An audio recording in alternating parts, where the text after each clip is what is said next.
everyone. I'm Rashana. You guys can call me Russia because you're gonna tag along with me in Manatown Center's Rocktoberfest.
Okay, so we're here with Earl the Bird, right? Okay, how did you guys come up with this band name? Sorry, English. Di ko Hindi, joke. Yung band name namin, ito. Pakilala ko si Earl. Siya yung ibon, si Earl the Bird. Actually, punctual lang talaga siya. Yun lang yun. Yeah, parang fun lang siya ng early bird. Earl the Bird. Winordplay lang. Galing kay Bernard, yung dating vocalista ng Cast of Mayhem. Siya yung original vocalist ng Cast of Mayhem. Ba't mo ba naisip yun, sir? Kasi yung Mayhem, top mayor yun eh. Tapos yung cast ni top mayor. Kaya Cast of Mayhem. Inano ko na lang. Big fan kasi ako ng mga vintage guitars, yung mga acoustic. So, lahat talaga ng magagandang acoustic kasi from Ezo, Spruce 3. Actually, ang una nasa isip ko, vinyl lang eh. Kaya lang, it's pretty generic. Baka pag renounce, ang daming lumabas, di ba? Vinyl kasi bumabalik nagiging uso. So we try to stay relative or stick with the name vinyl. Dinagdagan ko lang ng Ezo since Ezo can produce great sound from acoustic guitars. Nag-isip lang kami ng magandang pangalan. Ayun, nag-come up siya ng seatmates. Ako po ay solo artist. Lorenzo is galing sa name ko na Carl Lawrence. Yung mga kasama ko po is mga sessionist ko sila talaga. So, nag-start ako ng music career ko 2018 tapos solo artist lang talaga ako hanggang sa nag-decide ako na kumuha ako ng mga sessionist para kapag tumutugtog is makaranas naman ako na mag-full band, ganun. Hindi na ako solo. Parang sa Dragon Ball, Planet Nemix, gano'n siya. Yung Planet. Kaming 5 yun, Warta. Last na drummer namin, yun yung nagbigay ng band name na Manika kasi yung mga babae daw, pinapaglaruan siya, ganon. So, minamanika, ganon. Ganon yun yung napagawa namin ng band name namin. Kasi kami, mga tamad kami mag-isip. Tapos parang sabi namin, ba't kaya hindi na lang yun? Kasi yun yung lagi namin naririnig na common Filipino expression. Yun. Describe your band with one word. Makulit yan. Malikot. Band members. Let's go. Crazy for you. Makajos. Mapagmahal. Loyal. Can you describe your band using 3 words? Rock it. 2 words na yun. Rock it out. Just rock it out. Put your heart in everything that you do, especially sa music. And doon na kami lumaki sa music. So, kilala kami from different places. And then binuo kami dito ng Ezo Island. I love you. Relapse, happy, saka heartbroken daw. Cute, solid, tsaka igop. Wild. Tapos ano pa ba? Ang kulit. Sabog. Magulo. Dami na nun. Love song. Fake. Faith. Cute. I love it. Pwede. Ano ang nakasatisfy ng cravings nyo here sa Manatown Center, specifically here sa Session Lane? Pagpunta pa lang namin dito na kami dumiretso eh. Nag-ano talaga ako sa baked oyster nila. Sarap, men. Sarap. Ano ang nilulook forward nyo kainin dito sa Dampa Express? Ano yung cravings na sa tingin nyo masasatisfy ng Dampa Express? I'm a big fan of fish. Kahit anong fish, basta inihaw. Yan, the best yun. Ano yung parang nag-stand out sa inyo na restaurants or food dito sa Mana Town Center? Ano, yung... Ano pa ba? Yung ano yun? Bodoy's Lapas Batchoy. Dampa. Siyempre, Dampa. Masarap at malamig ang beer nila dito. Solid ang beer dito, solid. Ang daming food stalls dito sa Mana and sa last exit. Ano yung favorite ulam nyo, guys? Nakikita niyo naman, hawak ko pa rin. Ito yung masarap dito sa last exit, yung kanilang calamares. Yun. Calamares. Okay. Bumo mo yung calamares. Umuusok pa. Talaga, oo, sobrang init niya. Oo, mas masarap sa lahat ng calamares sa buong mundo. Okay, speaking of ulam, ready ba kayo sa Would You Rather question? Yes! Game na game. Maybe, yes. Okay, would you rather go 1 month without your favorite ulam? Or wait, before we continue, what's your guys' favorite ulam? Giniling. Raw? Hindi, Sino kumakain ng ilaw na giniling? Siya, din naman eh. Giniling, syempre luto. Sinyo. Ginawa mo namang bulldog. Okay. Let's just say giniling. Okay, live 1 month without eating giniling or go deaf for a year. Kain na lang ako tuyo kaysa mabingi. Hindi ka makapagbanda eh. Mahirap ng tanong. Kaya ko isang buwan na walang ganun. Okay lang.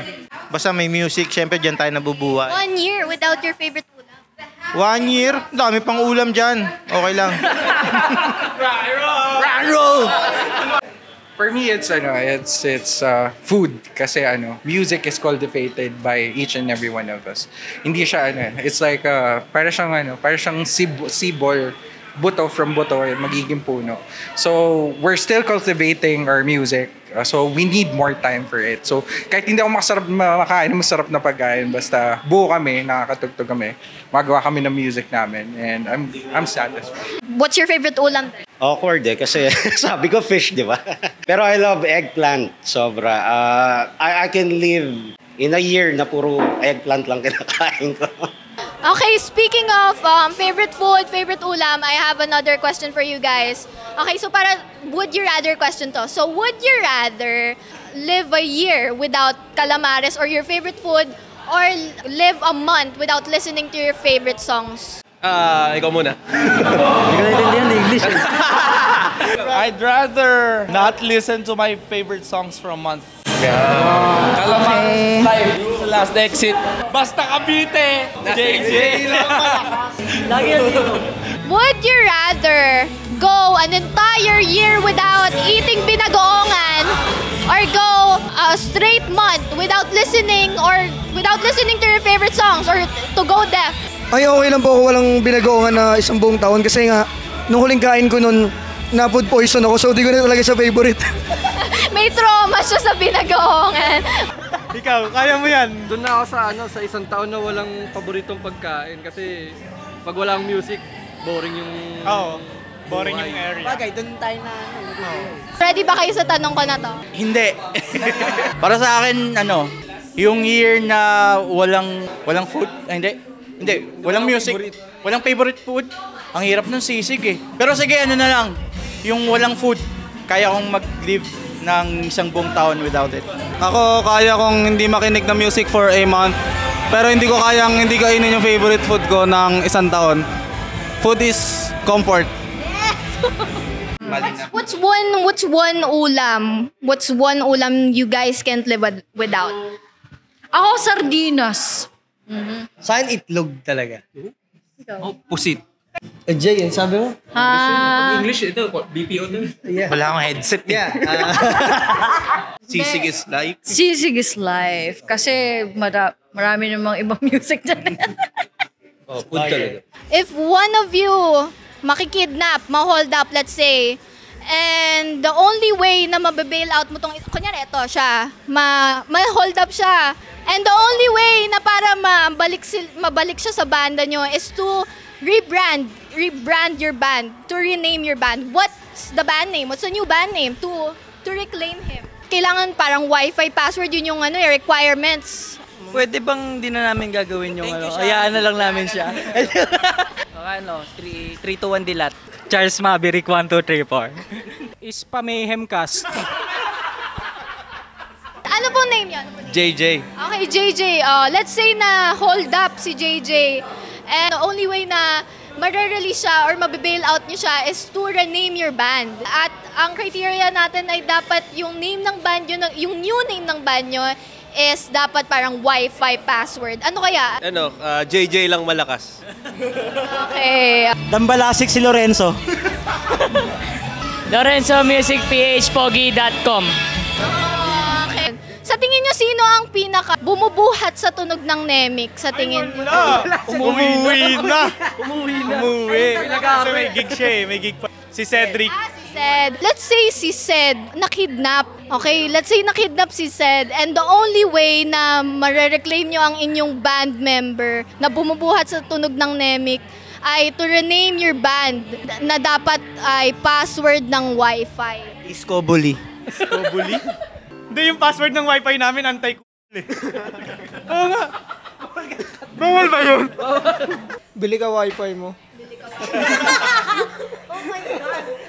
Ang witty ng mga question. Siguro ako Nuy. Dapat dapat minimum 8 letters. Parang Nuy! Iba naman, di ba? Kami ang Nuy! Nuy for 2016 na yan. Ang galing ng Nuy, di ba? Hindi kami ready sa mga question na to. Oo nga eh. Ano ba? Controversial eh. Seryoso ba to? O medyo makulit? Kinabahan ako eh. Nuy! Nuy talaga. Nuy, okay. How was your Rocktoberfest experience so far? Okay, kasi nandito kami ngayon sa coffee shop, sa Top Map. Sobrang saya. The production is great. Yung Manamol, first time kong makatugtog dito. And actually, first time kong malaman na nagpapatugtog pala sila dito. So, thank you so much sa ating mga sponsor and especially for the production. Sobrang saya. Ganun talaga dito sa Manatown. Last year, nandito rin kami. Tumugtog din kami dito sa Manapalooza. Ganun pa rin experience. Sobrang saya pa rin dito. Sobrang memorable nitong event na to. Alam niyo, expected na namin na grabe yung pag-organize ng event, maganda yung mga gamit, as in pinaghandaan talaga. Ito na yung expect talaga namin na maganda yung outcome. I'd say yung performance nila so far, I think it's the best performance I've seen here in Rocktoberfest. What are you guys feeling after the performance? Siyempre, pagod at saka masaya kasi marami tayong napapasaya na tao. Yun, nagustuhan naman nila yung music. Hindi, pati ngayon na ulit tayo nakatugtog eh. Oo, ngayon lang kami ulit nakatugtog. Tagal namin hindi nakatugtog. Oh, grabe. Hindi pa sila nakatugtog in a very long time sa lagay na yun. Amazing set from you guys. Napaka-energetic. Alam ko, kayo ba yung may sumasayaw ba yun sa crowd? Tropa namin yun si Brian. Bayad, okay. Okay, so how was the experience? How was the performance? How are you guys feeling? Ayun, nakakasakit ng likod. Tandaan na kami. Ano yung instrument na pinaka bumubuhat sa tunog ng tunog nyo as a band? Sa amin siguro very essential yung kaming lima, pero when it comes to arrangement and everything, si Geton. Anong instrument ang pinaplay? Guitar po. And that's it for Earl the Bird! Cast of Mayhem! Yeah! Seatmates! Lorenzo! Tambalasik eh! Let's go! Nick! Warta! We are Magnika! I guess that ends it with our talk with Nuy! Nuy pala yan. I'd say the best thing I got to experience in this event was witnessing the clash of the two things I love most. I love rocking out to live music and, shopping. And that's why I love Manatown Center, because they bring the best of both worlds. Thank you for being with us and for tagging along this amazing journey through rock and roll music. If you had fun, you can connect with us. You can join our rock and roll community through Facebook, through YouTube. One click away. So, what are you waiting for? Join the fun. Again, I'm Roshana. Guys can call me Rosha. And we are Duro Cabeza de Cavite.